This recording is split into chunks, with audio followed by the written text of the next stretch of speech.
Selamat pagi, umat yang terkasih. Kita akan segera memulai ibadah Sabtu Sunyi 16 April 2022.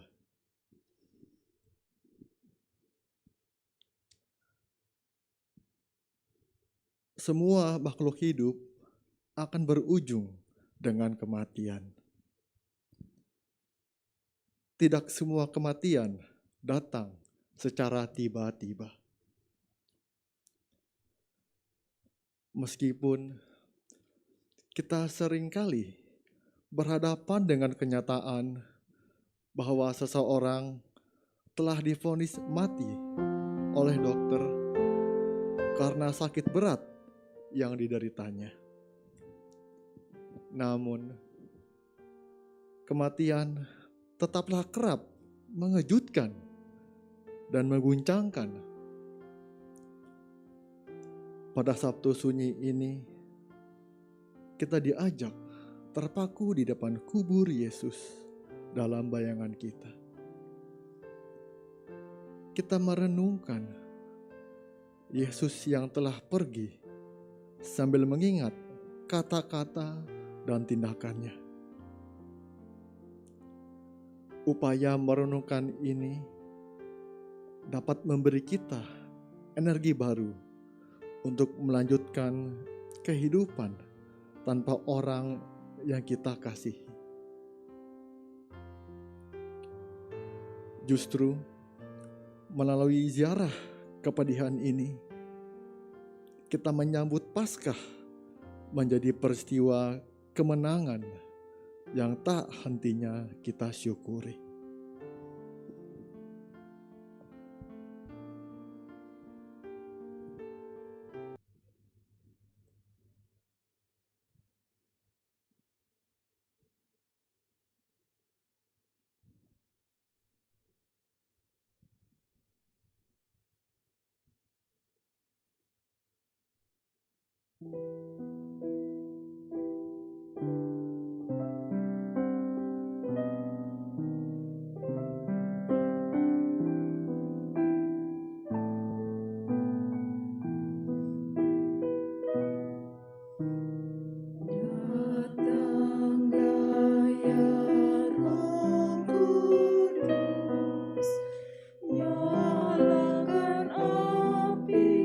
Cinta kasih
Pembacaan Kitab Ayub pasal 14.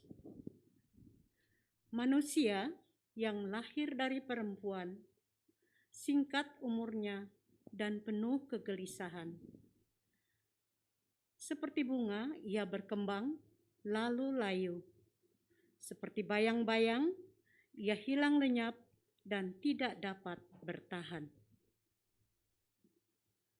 Masakan engkau menunjukkan pandanganmu kepada orang seperti itu dan menghadapkan kepadamu untuk diadili?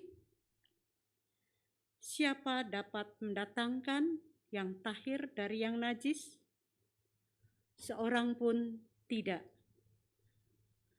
Jikalau hari-harinya sudah pasti dan jumlah bulannya sudah tentu padamu, dan batas-batasnya sudah kau tetapkan sehingga tidak dapat dilangkahinya, hendaklah kau alihkan pandanganmu daripadanya agar ia beristirahat, sehingga ia seperti orang upahan dapat menikmati harinya. Karena bagi pohon masih ada harapan. Apabila ditebang, ia bertunas kembali, dan tunasnya tidak berhenti tumbuh. Apabila akarnya menjadi tua di dalam tanah dan tunggulnya mati di dalam debu, maka bersemilah ia setelah diciumnya air dan dikeluarkannyalah ranting seperti semai. Tetapi bila manusia mati, maka tidak berdayalah ia. Bila orang binasa, di manakah ia? Seperti air menguap dari dalam tasik, dan sungai surut dan menjadi kering. Demikian juga manusia berbaring dan tidak bangkit lagi, sampai langit hilang lenyap, mereka tidak terjaga dan tidak bangun dari tidurnya. Ah, kiranya engkau menyembunyikan aku di dalam dunia orang mati, melindungi aku sampai murkamu surut, dan menetapkan waktu bagiku, kemudian mengingat aku pula. Kalau manusia mati, dapatkah ia hidup lagi? Maka aku akan menaruh harap selama hari-hari pergumulanku, sampai tiba giliranku.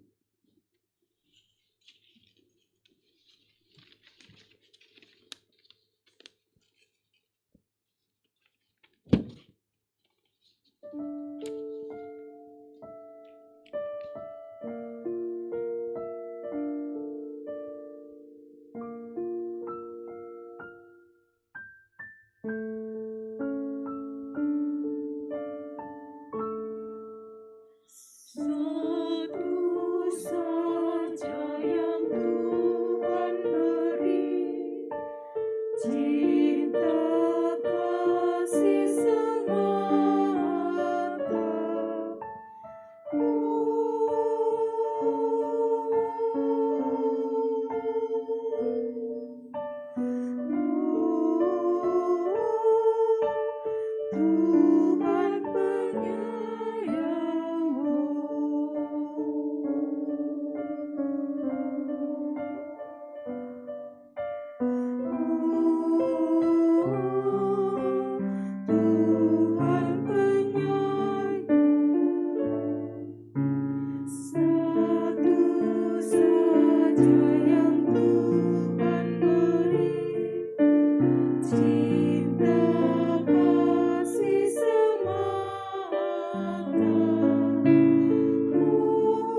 Ya Tuhan, kami adalah makhluk yang berdosa.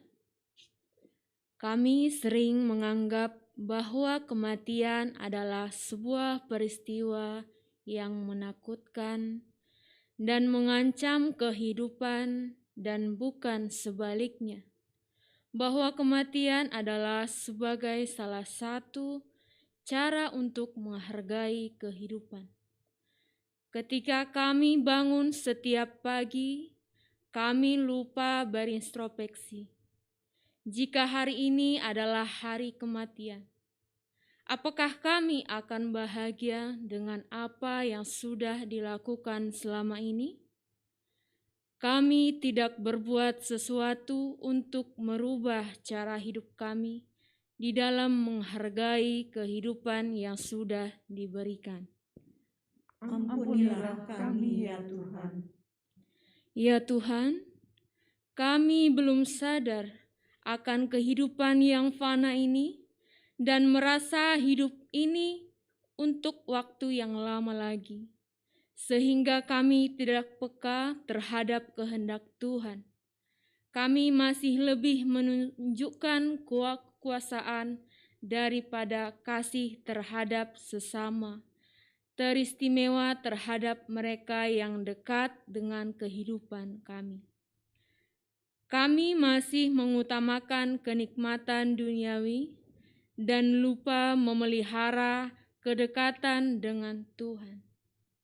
Kami tidak menyadari bahwa waktu hidup kami tinggal sebentar lagi, sehingga kami tidak siap mempersiapkan kematian. Kami belum siap mempertanggungjawabkan kehidupan kami di depan Tuhan. Ampunilah kami ya Tuhan. Dalam nama Tuhan Yesus, kami mengakui dosa dan kesalahan kami. Amin.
sebab Engkaulah tempat perlindunganku. Engkaulah Tuhan penyelamatku.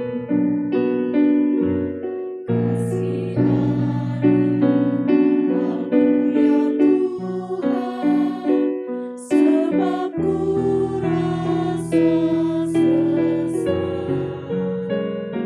Selamatkanlah aku ya Tuhan, oleh kasih setiamu.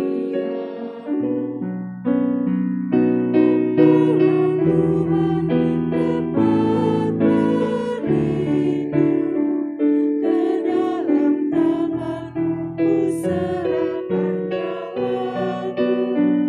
Engkaulah Tuhan yang membebaskan aku. Engkaulah Tuhan Allah yang setia. Kasihani aku ya Tuhan, sebab ku rasa sesat. Selamatkanlah aku ya Tuhan, oleh kasih setiamu. Namun padamu aku percaya, aku berkata Tuhan Kaulah Allahku. Masa hidupku ada dalam tangan-Mu. Lepaskanlah aku dari musuhku. Kasihani aku ya Tuhan, sebab ku rasa sesat. Selamatkanlah aku ya Tuhan, oleh kasih setiamu. Buat wajahku pun bercahaya atas nama-Mu ya Tuhan penyelamatku. Selamatkan aku dari yang mengejarku. Selamatkan oleh kasih setiamu. Kasihani aku ya Tuhan, sebab ku rasa sesat. Selamatkanlah aku ya Tuhan, oleh kasih setiamu.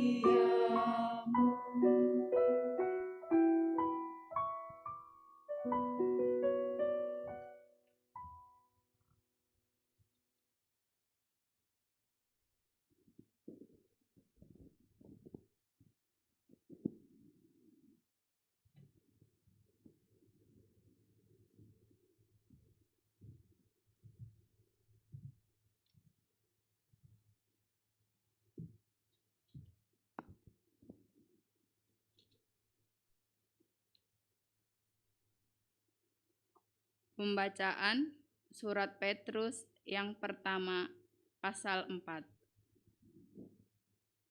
Jadi, karena Kristus telah menderita penderitaan badani, kamu pun harus juga mempersenjatai dirimu dengan pikiran yang demikian. Karena barang siapa telah menderita penderitaan badani, ia telah berhenti berbuat dosa. Supaya waktu yang sisa jangan kamu pergunakan menurut keinginan manusia, tetapi menurut kehendak Allah. Sebab telah cukup banyak waktu kamu pergunakan untuk melakukan kehendak orang-orang yang tidak mengenal Allah.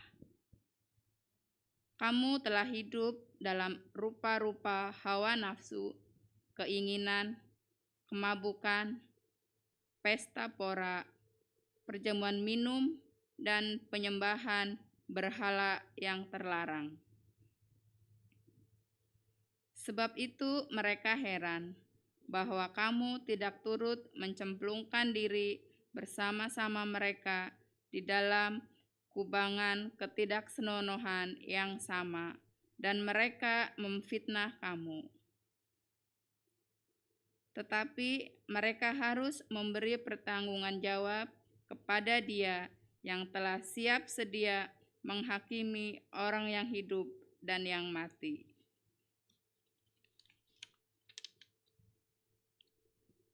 Itulah sebabnya maka Injil telah diberitakan juga kepada orang-orang mati, supaya mereka sama seperti semua manusia dihakimi secara badani, tetapi oleh Roh dapat hidup menurut kehendak Allah. Kesudahan segala sesuatu sudah dekat. Karena itu, kuasailah dirimu dan jadilah tenang, supaya kamu dapat berdoa. Tetapi yang terutama, kasihilah sungguh-sungguh seorang akan yang lain, sebab kasih menutupi banyak sekali dosa.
Mari kita berdoa. Di dalam keterbatasan kami sebagai manusia, ya Tuhan, kami berserah diri kepadamu. Kiranya Roh Kudus-Mu menguasai kami pribadi lepas pribadi, menuntun kami dalam kebenaran sabda-Mu.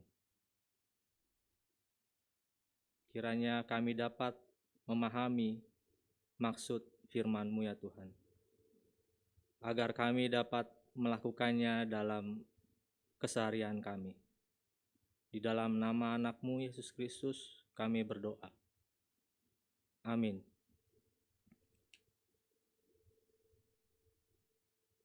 Pembacaan Injil Tuhan Yesus Kristus menurut Matius pasal 27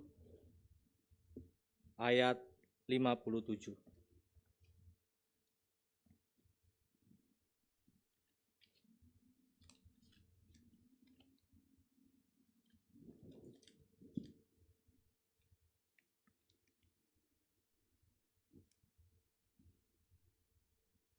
Menjelang malam, datanglah seorang kaya, orang Arimatea, yang bernama Yusuf, dan yang telah menjadi murid Yesus juga. Ia pergi menghadap Pilatus dan meminta mayat Yesus. Pilatus memerintahkan untuk menyerahkannya kepadanya. Dan Yusuf pun mengambil mayat itu, mengapaninya dengan kain lenan yang putih bersih, lalu membaringkannya di dalam kuburnya yang baru, yang digalinya di dalam bukit batu, dan sesudah menggulingkan sebuah batu besar ke pintu kubur itu, pergilah ia. Tetapi Maria Magdalena dan Maria yang lain tinggal di situ, duduk di depan kubur itu. Keesokan harinya, yaitu sesudah hari persiapan, datanglah imam-imam kepala dan orang-orang Farisi bersama-sama menghadap Pilatus, dan mereka berkata, "Tuan, kami ingat bahwa si penyesat itu sewaktu hidupnya berkata, 'Sesudah 3 hari aku akan bangkit.' Karena itu perintahkanlah untuk menjaga kubur itu sampai hari yang ketiga. Jikalau tidak, murid-muridnya mungkin datang untuk mencuri dia, lalu mengatakan kepada rakyat, 'Ia telah bangkit dari antara orang mati.' Sehingga penyesatan yang terakhir akan lebih buruk akibatnya daripada yang pertama." Kata Pilatus kepada mereka, "Ini penjaga-penjaga bagimu. Pergi dan jagalah kubur itu sebaik-baiknya." Maka pergilah mereka, dan dengan bantuan penjaga-penjaga itu, mereka memeterai kubur itu dan menjaganya. Sedemikian jauh pembacaan kita. Berbahagialah setiap kita yang membaca, mendengar, dan melakukannya dalam kehidupan sehari-hari. Hosana. Selamat pagi Bapak Ibu, saudara-saudara, umat yang dikasihi Tuhan, dimanapun berada, yang saat ini tergabung dalam channel YouTube GKI Sumbawa II. Di antara Jumat Agung dan Paskah, ada semacam masa transisi yang disebut dengan Sabtu Sunyi. Pendeta Yohanes Bambang Mulyono dalam artikelnya tentang Sabtu Sunyi menyatakan bahwa dalam perayaan Sabtu Sunyi terdapat 2 aspek yang saling menyatu, yaitu kedukaan dan harapan. Kedukaan adalah karena Yesus telah wafat di atas kayu salib yang telah dirayakan pada Jumat Agung. Dan harapan karena Yesus akan bangkit dari kematiannya pada hari Paskah. Dalam perayaan Sabtu Sunyi ini, dimensi kedukaan dan harapan itu dilabuhkan dalam sikap iman. Saudara-saudaraku, apakah arti sunyi? Bagaimanakah kesunyian yang dialami para pengikut Yesus yang harus menerima kenyataan bahwa guru mereka ternyata sudah mati? Saya akan mengajak Bapak, Ibu, Saudara-saudara untuk mendalaminya. Saya akan berikan 2 model contoh mengenai kesunyian. Ini yang pertama. Mungkin setiap kita punya pengalaman yang sama. Suatu hari semua anggota keluarga kita pergi. Mungkin pergi rekreasi keluar kota atau sekedar jalan-jalan ke mall. Istilah saat ini yang viral, healing. Namun Anda tidak bisa ikut. Anda tinggal sendirian di rumah. Rumah yang awalnya ramai dengan anggota keluarga yang lain tiba-tiba menjadi sepi, sunyi. Atau contoh lain dari rekan-rekan kita Katolik. Mereka mengenal tradisi ziarah atau retreat pribadi ke Goa Maria. Di sana mereka berdoa untuk menguatkan kembali relasi pribadi dengan Tuhan dan memohon melalui Sang Bunda Suci. Jika kita mencari tahu, biasanya Goa Maria selalu berada pada satu lokasi yang hening dan sunyi, sebagai sarana penopang untuk melakukan doa meditasi. Sekalipun banyak peziarah, tetapi suasana di sana tetap hening dan sunyi. Setiap orang begitu husuk menjalani retreat pribadinya. Contoh di atas menggambarkan situasi yang sunyi. Ketika kita ditinggal sendirian di rumah, seharusnya tidak ada masalah, karena rumah adalah tempat kita tinggal sehari-hari. Kita aman dan tentram, rumah begitu melekat pada kehidupan kita. Kita tidak merasa risau walau sendirian dan merasakan kesunyian. Begitu pula dengan saudara kita Katolik. Mereka secara sukarela masuk dalam keheningan dan kesunyian. Mereka tetap merasa aman dan nyaman walau menjalani kesunyian. Justru dalam sunyi mereka dekat dengan Tuhan. Kemudian ini model contoh yang kedua. Sering kita mendengar melalui pemberitaan bahwa ada saja pendaki gunung yang hilang, entah di mana keberadaannya. Ada yang salah jalan, ada yang terperosok jatuh ke dalam jurang, ada yang pulang tinggal nama saja. Ada yang selamat dan menceritakan pengalamannya selama terluka dan tak berdaya. Sambil menunggu tim penyelamat menemukan dirinya. Bayangkan setiap waktu ia jalani dengan kesendiriannya dan tidak bisa berbuat apa-apa karena cedera. Belum lagi dibayangi rasa was-was karena mungkin saja setiap saat binatang buas bisa menjumpainya. Suasana yang sunyi dan sepi diisi dengan situasi yang mencekam dan menakutkan. Atau kisah lain, peristiwa Mei 98. Bapak Ibu yang mungkin lahir sebelum tahun 80 mungkin ya, atau 80-an, mungkin pasti masih mengingatnya. Jakarta yang disebut kota metropolitan, kota yang tidak tidur selama 24 jam, tiba-tiba masuk dalam suasana yang hening dan sunyi. Berawal dari demonstrasi besar yang dilakukan oleh mahasiswa, lalu sampai pada peristiwa di mana beberapa dari mereka gugur di kampus Trisakti. Kemudian esok harinya, kerusuhan dan penjarahan melanda Jakarta.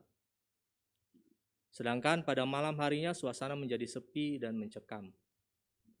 Keadaan sunyi, tetapi dibalut rasa takut.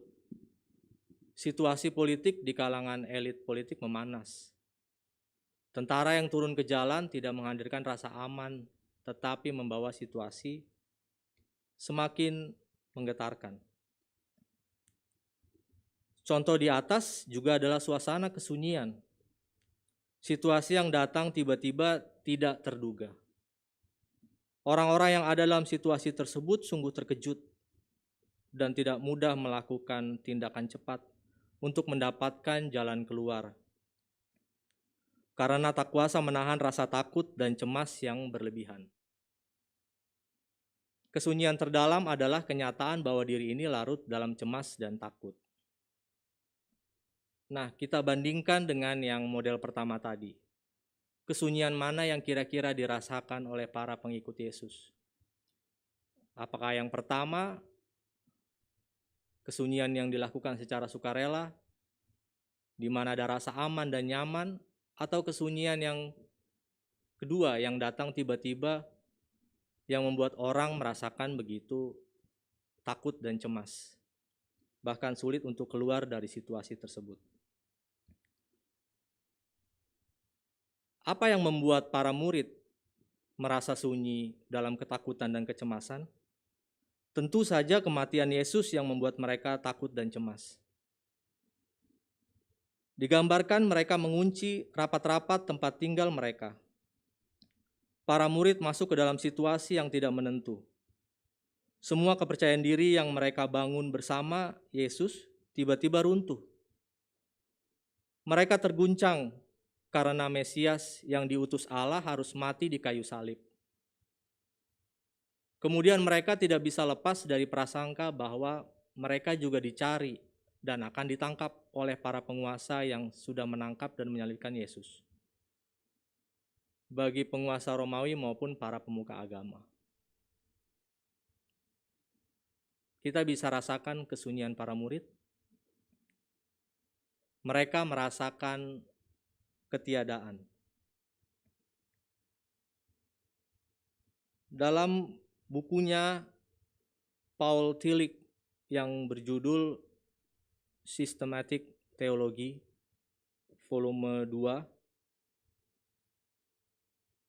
menyatakan bahwa secara ontologis manusia berdiri di hadapan realitas ketiadaan. Realitas ketiadaan ini terdiri dari dua bagian, yaitu on, bahasa Yunani ini, atau absolute non-being, yang berarti ketiadaan yang absolut, dan meon, atau relative non-being, yang berarti ketiadaan yang relatif. Manusia berhadapan dengan dua realitas ketiadaan tersebut, dan tidak bisa menghindarinya. Peristiwa kematian adalah ketiadaan yang absolut, sedangkan ketiadaan yang relatif adalah keputusasaan, kepedihan, atau kehilangan makna hidup. Mengenai kematian Yesus, sesungguhnya sudah diberitakan oleh Yesus sendiri. Bahkan kitab Injil mencatat beberapa kali Yesus memberitahukan bahwa dirinya akan masuk dalam penderitaan, bahkan kematian. Tercatat di dalam Matius 16 ayat 21. Di situ Yesus menegaskan bahwa dirinya akan ke Yerusalem dan menanggung banyak penderitaan dari pihak tua-tua, imam kepala dan ahli Taurat. Lalu kemudian di Matius 17 ayat 22 sampai 23, Yesus menceritakan bahwa anak manusia akan diserahkan dan dibunuh, serta hari yang ketiga akan dibangkitkan. Kemudian pada Matius 20 ayat 18, Yesus mengajak para murid untuk ke Yerusalem dan memberitahukan bahwa anak manusia akan diserahkan dan dihukum mati. Lalu ada juga di Matius 26 ayat 2. Yesus menginformasikan kepada para murid bahwa pada hari raya Paskah dirinya akan diserahkan. Pemberitahuan ini sangat jelas bahwa Yesus akan diserahkan dan akan dihukum mati. Tetapi pada hari yang ketiga akan bangkit. Namun sayang para murid tidak dapat menangkap jelas maksud Yesus.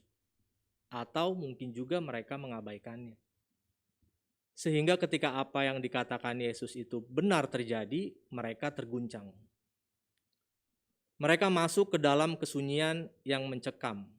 dan menakutkan dalam hidup mereka. Larut dalam kesunyian membuat mereka tidak bisa berpikir dengan jernih apa yang harus dilakukan atau keputusan-keputusan apa yang harus ditempuh.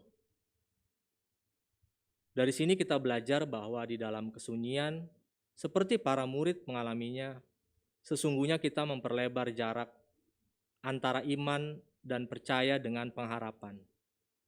Kita membangun jurang begitu dalam yang memisahkan kita dengan Tuhan. Bahkan ironisnya, kita membuat Tuhan menjadi kecil di tengah masalah-masalah hidup kita. Tuhan begitu dekat, tetapi kita yang membuatnya menjadi jauh. Saudara-saudara pernah mengalami kesunyian? Momen di mana diri saudara takut dan cemas karena ada beban dan masalah yang mengurung saudara? Mari masing-masing kita mengingatnya. Hal apa saja yang mungkin muncul di tengah kesunyian itu? Menyalahkan diri sendiri, menyudutkan diri sehingga tidak bisa beranjak dan bangkit dari rasa bersalah yang besar yang menyulitkan kita. Kemudian menyalahkan orang lain, mencari kambing hitam dan tidak mau mengakui bahwa ada peran dari dirinya sehingga masalah itu muncul. Semua keputusan berangkat dari sisi emosional, tidak bisa menggunakan nalar. Kemudian melihat apa yang di belakang daripada melihat kemungkinan-kemungkinan di depan. Bagaimana seharusnya kita memaknai Sabtu Sunyi saat ini? Dalam berita Injil di Sabtu Sunyi ini, Matius 27 ayat 57 sampai 66, memperlihatkan sebuah sikap yang tidak larut dalam kesunyian. Tidak terguncang sekalipun pandangannya tentang Yesus Sang Mesias harus runtuh atas kenyataan yang terjadi. Justru kesunyian itu secara sukarela ditempuh sehingga menghasilkan tindakan produktif. Kita belajar pada Yusuf dari Arimatea yang mengurus jasad Yesus. Ia digambarkan sebagai orang yang kaya sekaligus pengikut Yesus. Diduga dengan kekayaannya, ia bisa meminta mayat Yesus kepada Pilatus dan mengapaninya dengan kain putih, serta menguburkannya. Untuk hal ini, barangkali ia pun harus membayar sejumlah uang. Yusuf dari Arimatea sadar dengan apa yang ia miliki dan melihat kemungkinan-kemungkinan di depan, sehingga ia memutuskan untuk mengambil beberapa langkah yang dipikirnya tepat untuk saat itu. Siapa murid yang tidak terguncang akan kematian Yesus? Semua, termasuk Yusuf dari Arimatea. Tetapi ia tidak larut dalam ketakutan dan kecemasan. Ia sanggup melakukan tindakan-tindakan produktif dan menjadi berkat bagi banyak orang. Saya teringat film tahun 2000 berjudul Cast Away yang dibintangi oleh Tom Hanks. Film ini mengisahkan seorang karyawan FedEx yang bernama Chuck Nolan yang ditugaskan ke Malaysia, kemudian mengalami kecelakaan karena badai. Pesawat yang ditumpanginya jatuh di Samudra Pasifik. Kemudian ia terdampar di pulau terpencil selama 4 tahun, kurang lebih. Dia merasakan kesepian, keputusasaan, kebuntuan, dan berbagai macam perasaan yang menakutkan. Bahkan di situ dikisahkan untuk menjaga kewarasannya, karena ia hanya seorang diri di sana, ia membuat figur teman dari sebuah bola voli dari paket yang jatuh. Kebetulan bola voli itu bermerek Wilson. Ia menamainya Wilson. Ia membuat rupa wajah dari bekas darahnya yang menempel di bola voli itu. Selama bertahun-tahun ia berusaha bertahan hidup dari apa yang ada di sekitarnya. Dan terus mencari cara agar keluar dari pulau tersebut. Atau agar ditemukan. Ia kemudian mempelajari waktu berlayar yang tepat. Membuat rakit sehingga akhirnya keluar pulau. Dan ditemukan oleh sebuah kapal kargo. Film ini juga pernah di-mention oleh Presiden kita Jokowi saat hadir dalam pertemuan tahunan Bank Indonesia pada November tahun 2019. Dia mengaku terinspirasi dan menyebutkan ada 3 hal yang dapat diambil dari film tersebut. Yang pertama, mampu bertahan di tengah kesulitan. Kemudian yang kedua, mampu mencari sumber daya baru untuk mendukung upayanya untuk tetap bertahan. Yang ketiga, tetap optimis menghadapi tekanan. Ini juga bisa kita kaitkan dengan pandemi COVID.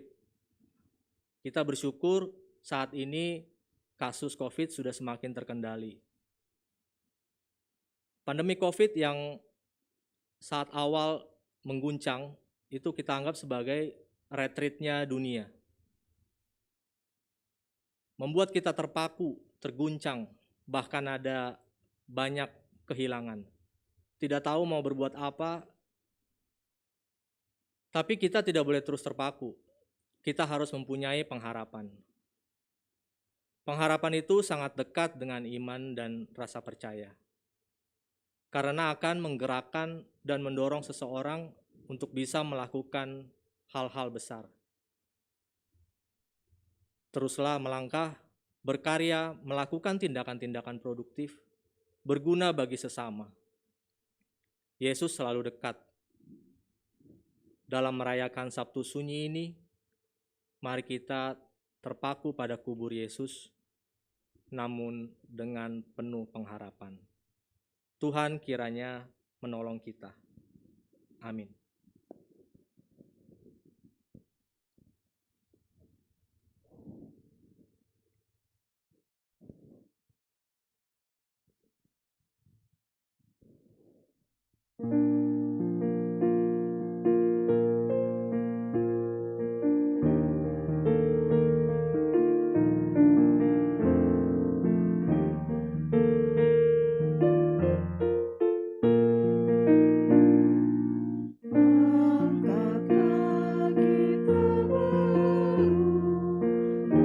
Puji Tuhan selalu, puji Tuhan selalu.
Umat yang dikasihi Tuhan, mari kita menaikkan syafaat kita.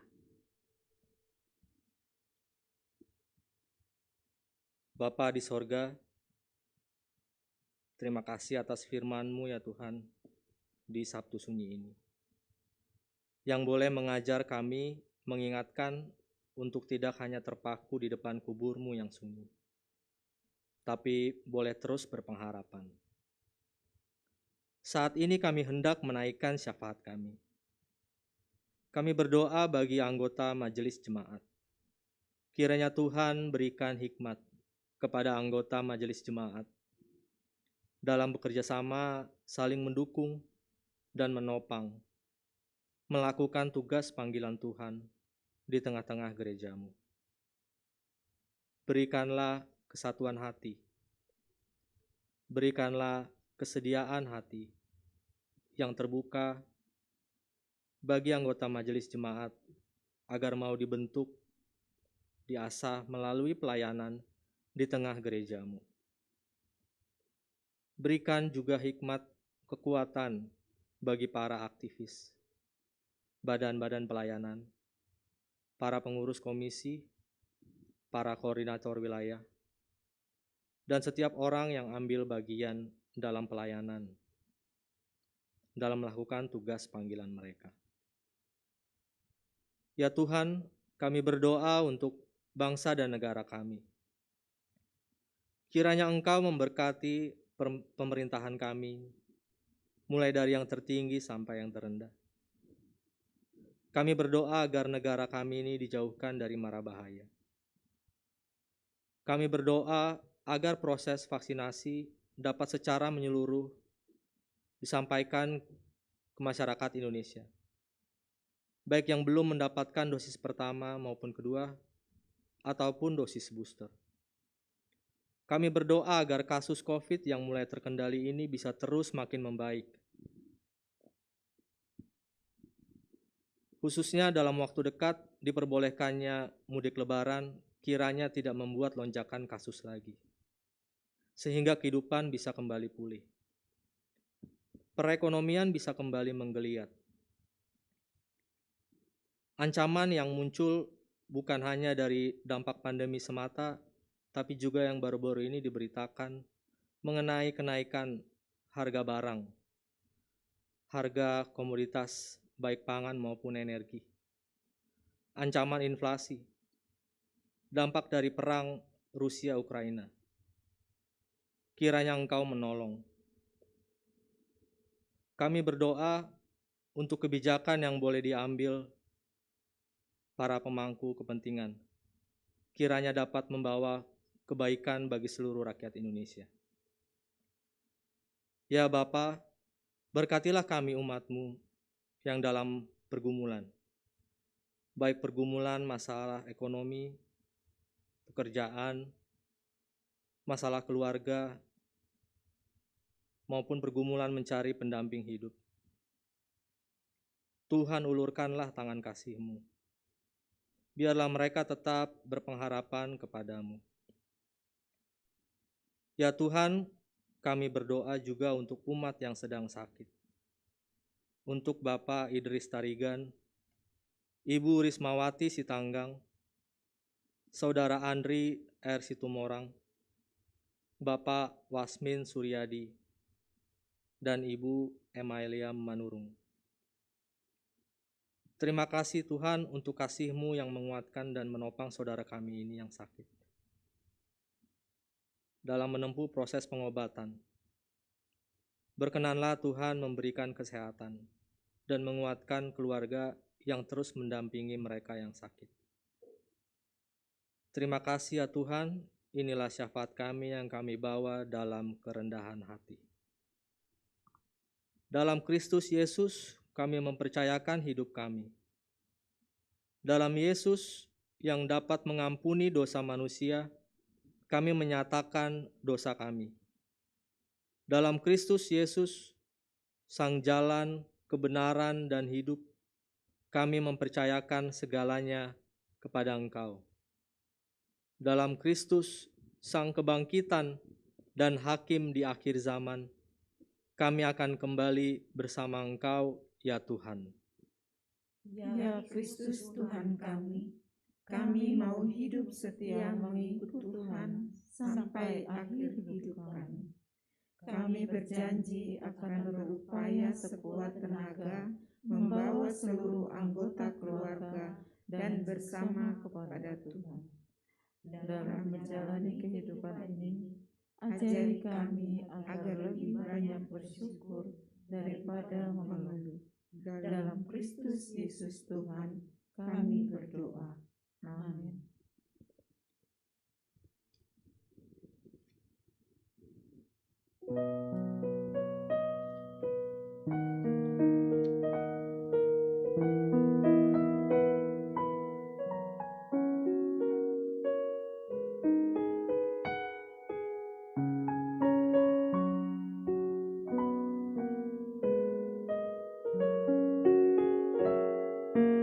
Langit bersorak-sorai, bumi bersukacita.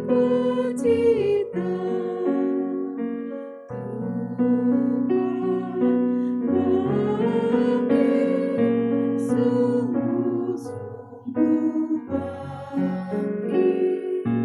Langit bersorak-sorai, bumi bersukacita. Tuhan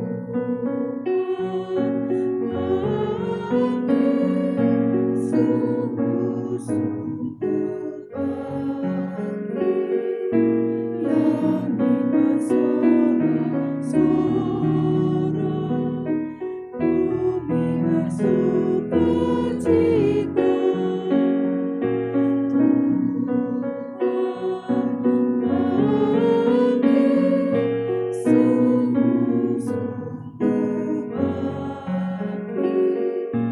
Langit bersorak-sorai, bumi bersukacita.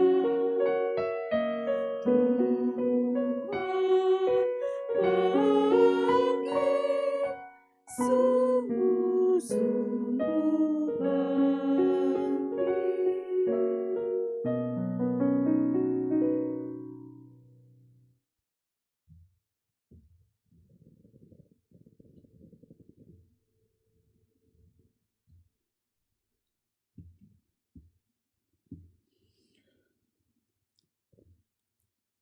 Panjang umur, kami bersyukur. Kapanpun kami dipanggil Tuhan, kami akan mempersiapkan diri kami dengan baik. Tuhan panggil kami untuk melayani, kami siap. Tuhan panggil kami dalam kematian dan kebangkitan, kami siap. Kehidupan meneladani Kristus siap kami hayati dan lakukan. Kehidupan, kematian, dan kebangkitan kami songsong dalam Kristus Yesus. Saat ini kami siap hidup di dalam Kristus, dalam pertobatan dan dalam pengharapan